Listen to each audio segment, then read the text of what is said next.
Hey guys, I'm Jacob Blizzard. I'm a board-certified criminal law and criminal appeal specialist attorney practicing out of Texas.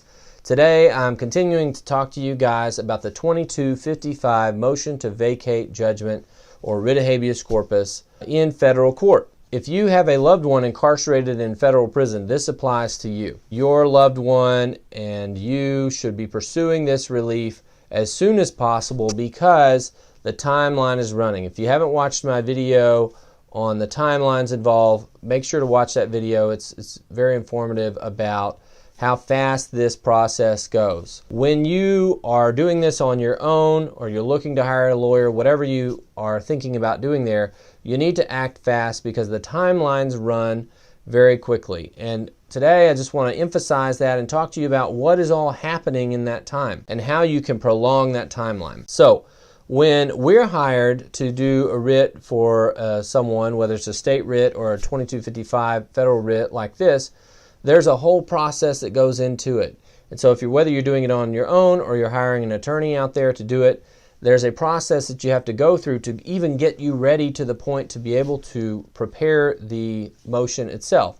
You have to gather the records. That's the first thing you want to do. You want to get a copy of everything that your trial counsel and appellate counsel, if you had appellate counsel, you want to get a copy of everything in their file. Send them a letter. Says, I want a copy of my file. Please send it to me immediately. And get that copy so you can start reviewing what they had in front of them to see what mistakes they may have made in their representation of you.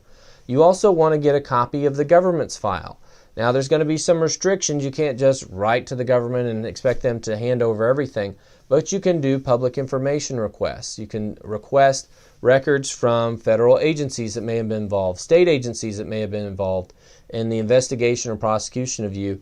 You can go to those directly, and you can do open records requests to the U.S. Attorney's Office or Department of Justice entity that was involved in your case. The best method to get most of the things you're going to find in the government's file, though, is through the defense attorney's file, because the defense attorney will have had all of the police reports, the body cam footage, the interviews, the witness statements, all of those things.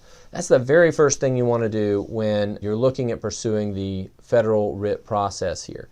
Then you're going to comb through those records. You're going to be looking side by side on that defense record and the prosecutor's record. What do I see here that just doesn't look right, doesn't feel right?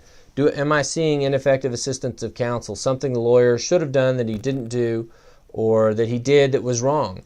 Or am I seeing some Brady material? That's exculpatory things that happen that would have shown I was less likely to be guilty.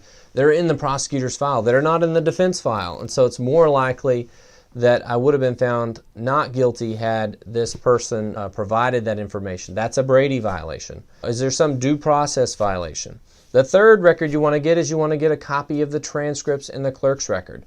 So the clerk's record is going to be all the motions and filings that were in the case. So you're going to get a copy of the indictment, the charging instrument, the motions that were filed in the case, the discovery motions, the responses, the motions to suppress, everything like that, all the orders of the court, the pre-sentence documents, the pre-sentence reports, objections, responses, addendums, all that. You want to get all that. That's all from the clerk's record.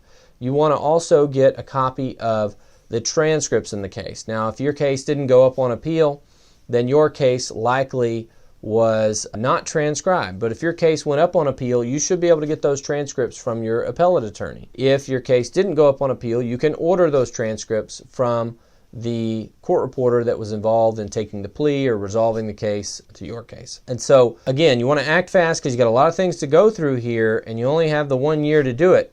So the last thing I'll leave you with is there's always a benefit to prolonging the process of your conviction being final as long as possible to give you that extra time to try to pursue the 2255, because you can be gathering those records, you can be working on identifying issues as you're going along in the appeals. Everyone can appeal your conviction, even if you pled guilty.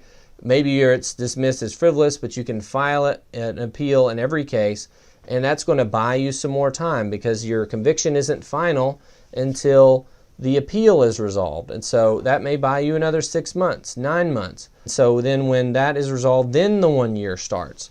So you want to prolong that process as much as possible if you can. And to the extent you think you may not have a valid appeal, you can pursue it with a court-appointed attorney, or you could do it on your own. That may be that the court-appointed attorney or whoever it is winds up filing the Anders brief, but they're obligated to do that, to look at the case to see if there's any appellate points that could be asserted. Even if you waived appeal, you can still pursue the 2255. I'm going to talk to you about that in another video, but be diligent in pursuing your rights because the federal government does not want to give them back to you. So be diligent, pursue it.